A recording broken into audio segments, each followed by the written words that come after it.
Hello, wherever you're tuning in from, this is the Investors Corner, where we explore hidden treasures. In this episode today, I'm glad to be joined by Ambassador Arop Denkwal, the Chief Executive Officer of Triangle Real Estate Company Limited. Ambassador, thank you very much for giving us your time and welcome to the program. Thank you very much, Ted, and the team of SSBC and the investment program. You are most welcome to Triangle head office. Thank you. Today we are basically here to talk about the activities of Triangle Company, the projects that are in the pipeline, the ones that have been accomplished, the ones that are still in the progress, and the ones that are still far ahead. Perhaps we'll take it a step at a time as we tackle this matter. Let's begin with the project that we came across, the Wajuma Innovation Industrial Parks Development. What is it? What do you intend to do with it? How big it is? And maybe you can start by telling us, what is Wajuma? Thank you. Wajuma is an acronym of industrial park that will be established, and it is a word taken out from Wow Industrial Park, Juba Industrial Park, and Malakal Industrial Park. The Minister of Trade and Industry decided to establish 3 industrial parks as a pilot project in South Sudan within the 3 capitals of South Sudan, traditional states, Wow, Malakal, Juba. And Wajuma became the names of the industrial park that will be established in both cities. So industrial park, as you'll see that the name, being an industrial park means there are many components in it. It is a new phenomenon in the region and in the continent that industrial park and industrialization should be made in a form of industrial parks so that it accumulates the resources in one-stop shop. It's easy to manage, easy to regulate, and easy to do the access of import and export. So this Wajuma Industrial Park, the size of it will be 12,000 kilometers square, which will compose of the industrial shed, industrial city, where you have the real estates along with it. You have academic institutions, you have the media corners, and the engineer and designers corners. So it will comprise on all this, where the industrial shed will be, in each industry is supposed to have 50 to 75 factories, light industries and heavy industries. That is Wajuma Industrial Park. Yes, and this idea of real estate and economic zones, these are all new ideas to South Sudan. And you coming up with such an ambitious project at this critical time in this country, it should be highly welcome. But also the questions that anybody would ask is, for you to have venture into such a large-scale investment, what are the activities that maybe Triangle Company has done in the country that one could look at and say, yes, with these activities that this company has done, they are capable of putting such a massive project? First of all, industrial park is not a one company development program. Industrial park is a composition of all the stakeholders, where you have all the ministries who are economic partners to the industrial park, whether it is the Minister of Finance, Minister of Trade and Industry, Minister of Mining, Minister of Agriculture, Minister of Livestock, and Minister of Tourism. As you have seen, if you start with the tourism is not Triangle Real Estate that will do the tourism. All the hotels that will be in industrial park will be done by the investors who are interested to make hotels around the industrial park, because most of the investors will come and they will need accommodations. What is the responsibility of the government and the Triangle is the development of the sheds, the 50 sheds that are developed in partnership with the financial institutions like African Development Bank. All these countries, our neighboring countries, Ethiopia, for example, have developed 26 industrial parks, of which each industrial park have 100 factories, and they have 26. Nairobi have 7, and they are moving to 15 industrial parks. South Sudan is starting with only 3 industrial parks. And this is a continental decision that for a market share, each country must develop an industrial park so that it promotes its natural resources and add value into its natural resources, and then participate in the global market, because Africa was realized that to be lagging behind on the development and on the participation in the international market because of industrialization and standardization. So this industrial park will develop these activities that will allow South Sudan to promote its all natural resources that are available in South Sudan to international markets. You will not be lacking behind. You will not be only importing, but you increase the export and import for South Sudan. Yes, and I understand this project is a PPP project, that is a public-private partnership, which includes different stakeholders. As you mentioned now, Triangle is one stakeholder, government is also part of it, and then other partners. Can you also briefly tell us who are the partners that have already come into the implementation of this project, and how far have you reached with the process so far? Have you engaged the government on this? Have you placed it on the table? Has it been accepted? How is it being received by the government so far? The Ministry of Trade and Industry and Triangle Real Estate as a pilot institution to develop this, signed an agreement on the 16th of June 2021 and mandated Triangle to do the feasibility studies and to mobilize the FDI alongside with the government. The Minister of Finance came in and wrote a mandate letter to the Triangle to solicit finances from international financial institutions who are interested in the development of industrial park, because industrial park increase the economy of the country. And most of the institutional, like African Bank, African Development, are much interested in it, and we have engaged them for the last 6 months, and they are ready to come in. It is what is required now. It is just to allocate the land, of which the Minister of Trade and Industry wrote to all the 3 states to allocate the land for the industrial parks.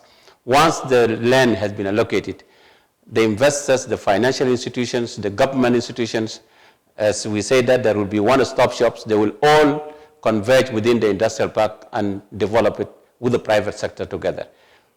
For example, roads. ARC can develop roads within the industrial park. Hotels, each private sector who are interested in hotel will be developing it. The role of the government is to develop these 50 sheds of industries, and we divide the responsibilities. The government will develop the software, and the Triangle will develop the hardware, which is the infrastructure development, whereas the government will develop policies, regulations of the industrial park, and that's why it is PPP. Yes, you are talking about 3 states, that is Central Equatorial State, Juba, and Western Bahr el Ghazal State, Wau, and Upper Nile State, Malakal. But speaking of Central Equatorial State, which is Juba, the location that Wajuma project has perceived to be implemented in is a place a few kilometers from Juba on the western bank of the Nile. What is the main reason for the choice of the location, and also the size of the land that has been acquired so far? Is it sufficient enough to accommodate all these projects that you have conceived here? You've been talking about 50 sheds. You've also been talking about mixed-use buildings, infrastructure, apartments, shopping centers, playgrounds, and all this. Is the land that you have acquired so far, or the land that you are looking into, sufficient enough to accommodate all these projects? Yes, the land is enough based on the research that we have made for both the industrial parks that are in the region and in the continent, and in Dubai. Triangle went all around and assessed all the industrial parks that are available. Not only that, South Sudan Industrial Park will be unique because has learned and taken advantage of the shortcoming in Nairobi. For example, workers walk away from Kibera going to the industrial area, and sometimes they work for 1 hour, 2 hours, and then deliverability of each employee become non-effective. Triangle decided that there should be accommodations within the industrial park. That's why the apartment will be developed by private sector, where each industry who is investing in the industrial park will rent those apartments for their workers so that they are within the vicinity. So the land is enough. The location is chosen because the proximity of the Western Bank to the Juba International Airport is one of the requirements for the industrial park, so that all air flights should be done for the industrial park for emergencies or for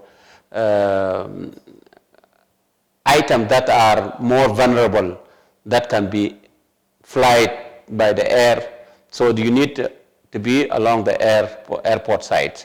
Number two, you need to be at the river side, so that the river, you can use it for accessibility to transport to the other states.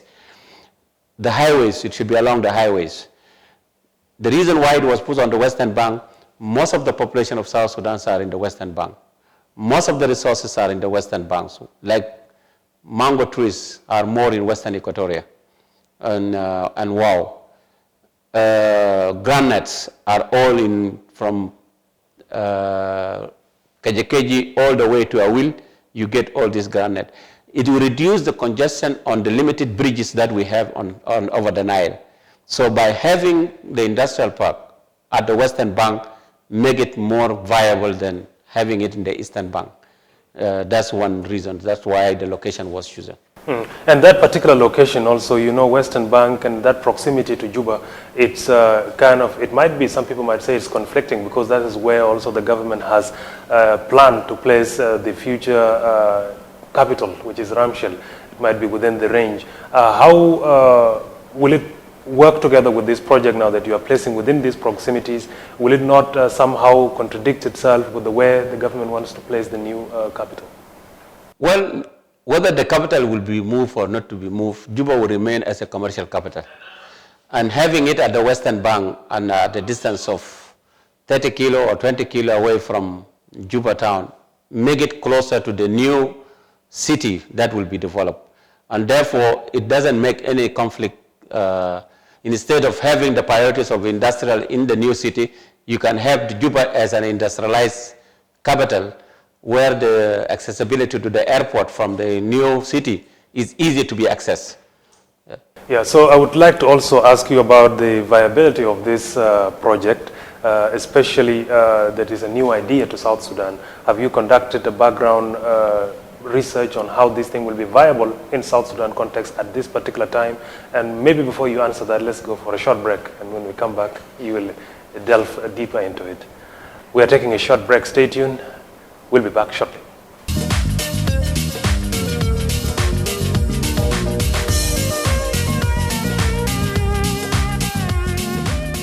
There are plenty of investment opportunities in this world's youngest nation of South Sudan.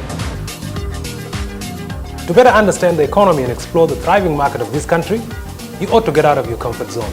You either hustle under the scorching sun in Konyo Konyo market, run errands at a small or medium business enterprise, or better yet, chair a conglomerate board meeting at a high-end tower in Juba. While awaiting an official business trip to the region. Whatever you do, just don't rest. Work hard, think big, and be smart in order to count all your economic blessings through this weekly business show of the Investors Corner, exploring hidden treasures. Join us every week at this time.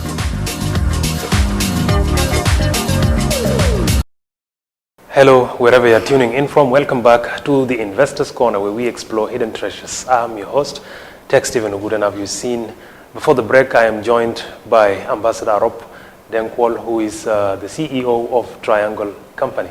Welcome back to the program. Before the break, we were talking about the visibility and the viability of this project in South Sudan, this being a new idea and a new project. Have you conducted studies on how this will work in South Sudan? Yes, Triangle have made a tremendous research on South Sudan economic growth. As you have known that this development of the industrial park is from the background of the document that have been developed by South Sudan. South Sudan has outlined in 2012 in its strategic development document, which was reviewed yesterday, the strategic development, is to industrialize the country. The president have announced in 2014, making the 2014 to be a year of agriculture. If you produce agriculture and you don't add value to it, then you will be the loser. Instead of sending raw material, you better send a finished goods, because labor will be cheap in South Sudan, and most of the developed countries, they need a finished goods. So by you developing, you will be having a transfer of technology to South Sudan, that's one. Number two, South Sudan have developed a refinery. A refinery in Bantu could not operate today because of two reasons. One, the road to take out the fuel. But even if you make the roads, there is a byproducts where you have 24 to 34 industries that can come out of refinery. Wax, plastics, tamax, all those ones. Where do you put the bioproducts? Unless you have industries that are ready to exploit this refinery. Only one refinery, you need 24 industries yet to exploit that waste material or the byproducts. So it is timely that the Ministry of Trade and Industry have thought of this industrial park because it will exploit all the byproduct of the petrochemical, where you can develop the pharmaceutical, to develop other industries that are coming out of the refinery. This is in addition to the main agriculture that South Sudan is embarking on agriculture, commercialized agriculture. China needs food. The world needs food nowadays.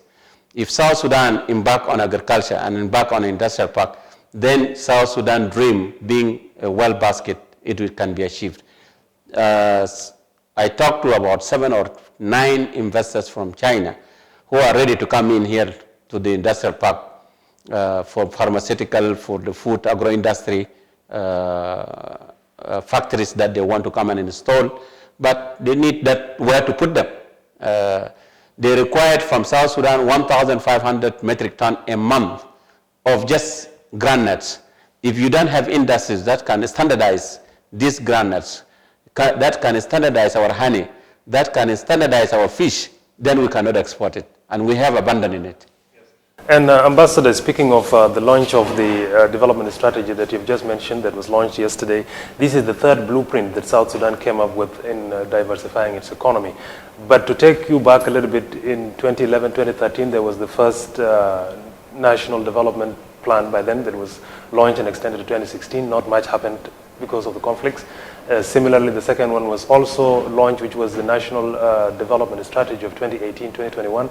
Still also not much came out of it. But the launching of yesterday, the third blueprint, which is the revised now National Development Strategy. To pick a point, maybe I should borrow from what one of the think tank giants said yesterday, Dr. Luala Chwek.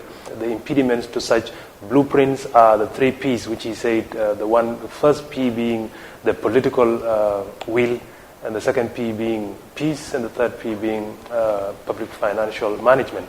Let me talk about the second P that he said, the peace. Without peace, I believe not much of these developmental activities can take place. And it's the same reason why the other previous 2 blueprint developmental projects or strategies didn't work. This time round, what is the way forward? Well, according to the triangle studies and the development in the continent, one of the reasons why people fight is lack of work. And number 2, South Sudan have developed high expectations for the long struggle that of South Sudan and marginalization from the development. When the peace was found, when the independence came in 2011, there was a high expectation of the people of South Sudan. This high expectation should have been immediately addressed by developing agriculture, getting industrialization. As I said, this industrial park, each industrial park will accommodate 50 to 60,000 employees. So if you have 60 to 50,000 employees, if you multiply it by 3, you will have 180,000 employees who are unemployed now.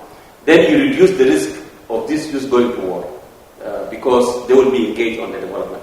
Number 2, you will be engaged also the middle class in South Sudan or the private sector who get businesses within this development of industrial park and the economic growth.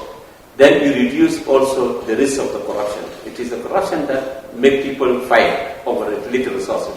But if you put industries into implementation, then you open more wider gap. As Dr. John said, we have so many rooms in our homes. We should not fight over our rooms. So industrialization will open more rooms for people to go and hunt and get food from wherever they are. The second part of it is industrial park will accommodate what we call a teleshop, which is one-stop shop, where all the government institutions are put into one office and the coordination is done. Then you address the issue of coordination failure, where each ministry are fighting for their own, they want to run away of the development. But if they become part of the industrial park, then the coordination becomes easier. And that makes the implementation to be easier for the strategic development. So this is what Triangle have considered, and the Minister of Trade and Industry have considered. How do we have a coordination and avoid the coordination failure within the government institutions? And PPP, which is the public-private partnership, engaging the private and the public jointly, then you will not have room for people to go for political rather than going for economic activities. Yeah, so part of your argument is that empowering the private sector would reduce most of these skirmishes that the country is going through. Picking up on that also, while Triangle is planning to implement such a massive or such a huge project in the country, we bear in mind that South Sudan also has an issue, lack of raw material. Most of the building materials that are used in South Sudan are still being imported from outside. So how will that affect the progress of work with this project that Triangle is trying to implement? The industrial parks immediately will accommodate issues like cement. We have the lime and we have the raw material in the country, but we don't have the industry. But if we have, in KJKJ we have the lime, in Kapoita we have the lime. So the issue of the cement will be addressed by the industrialization. The issue of the steel, South Sudan, starting from Europe all the way to Raja, is an iron ore. So the steel can be even developed in South Sudan. It's just a matter of initially starting, transfer of technology, but otherwise the resources are available in South Sudan to develop all the industries. Whether it is agriculture, whether it is minerals, we have the copper in South Sudan.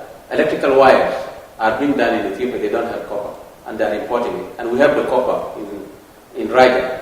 Why don't we develop it? And then with these industries, if we put the industries for the copper, and yesterday we were discussing with the Ethiopian company who have invested a big industry developing the electrical wire, they call East Africa and Addis Ababa electrical wire, who want to come to South Sudan Industrial Park and develop the same. So it will be the first year that they import, but the second year definitely South Sudan will use its raw material and advance the technology of this raw material. So what is the time frame that Triangle has put in place in visualizing the full implementation of this Wajuma project? Relating to the development of industrial park in the regions, most of the industrial park in the region they were developed in 2 years. With South Sudan being a landlocked, with South Sudan mobilizing the financial institutions, as you said before, the issues of finances as well as you said, it is when you have projects. If you don't have project, you don't have money. If you have project, there are money around because people want to multiply their money, and therefore there will be. Africa have developed all African financial institutions, African Development Bank, African Bank, that are all financing all these projects, knowing that these industries will pay back the money. Leave alone South Sudan have the oil, South Sudan have the agriculture, but the industry will pay back its own money. So it is not difficult for a financial institution to finance such a project of industrialization because it is a multiplication of your money. And that's why if Minister of Finance, Minister of Trade, other ministries work together and mobilize all the investors, the FDI, it will not take 4 years for South Sudan not to be an industrialized country. So the projection that you're looking into is a range of 4 years from now. Within 4 years, South Sudan should be industrialized fully. Yeah, would you also like to shed light on a major project that Triangle is known to have also engaged in, that is the J3 project? Yes, South Sudan Triangle, when it was established in 2018, and in our first project, which was J3, we started with housing when the president announced in the UN Habitat that it is a year of South Sudan to develop houses for its public service. That's where Triangle came in. And we encouraged the president, His Excellency the President, who embodied the program and and says it is time that we should develop houses and shelters. Because in human needs, there are only 4 basic needs: food, shelter, water, and health.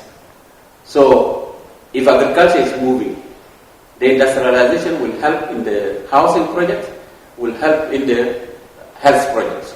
So, Triangle started the program with J3, and I remember the president called me in his second visit to J3, and he said, Triangle, you have motivated the people to construct houses in Juba, because one thing that has come up positive for the Triangle was that development of J3 have motivated the private sector to start building, and those who were fearing that there was peace, that the president have accepted development, that means there's peace.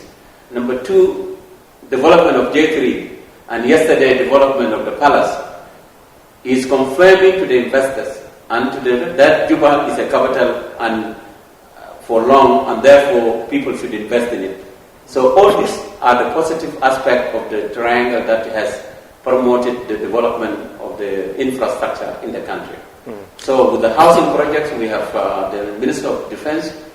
They are supposed to develop 170 building G+7, as you have seen in the video. These are all designs and are ready. We have engaged Shelter Africa. Shelter Africa is an institution that develops houses in Africa. And they have committed, and Triangle have signed an MOU with them, and they came to Juba, they met with the Minister of Housing, they met with the Minister of Finance, and they have made a commitment that they are going to help financing houses projects for the government in South Sudan. And that's why Minister of Labor is pushing on the Social Security Fund, because Social Security Fund will help financing this housing so that our people are accommodated. And when you are retiring, you should get a house. These are all plans of the government, and I see that government is moving in the right direction. Good. Because of time, your takeaway point from this interview, and also the impact of this project as we conclude to the common people of South Sudan. These projects will create employment, a huge employment for the people of South Sudan, will allow South Sudan to participate in the regional markets, where we will not be only importing, but we will be also exporting South Sudan-made material to the both region and to the international market. So it will create an impression South Sudan is now joining the world in the global economy. And that's what the industrializations and Wajuma industrialization program will reflect on the South Sudanese people. Well, Ambassador Arop Denkwal, the Chief Executive Officer of Triangle Real Estate Company, thank you very much for giving us your time and appearing on the Investors Corner. Indeed, we look forward in the near future to discussing this issue with you, and probably also visiting the site so that we can see for ourselves how the progress is going. But in the meantime, thank you very much for giving us your time. Thank you very much. Thank you very much. And let the media be engaged on the development so that we change the mindset from conflict to development. Thank you. And this brings us to the end of Investors Corner. I've been your host, Tech Stephen. Till we meet again, goodbye.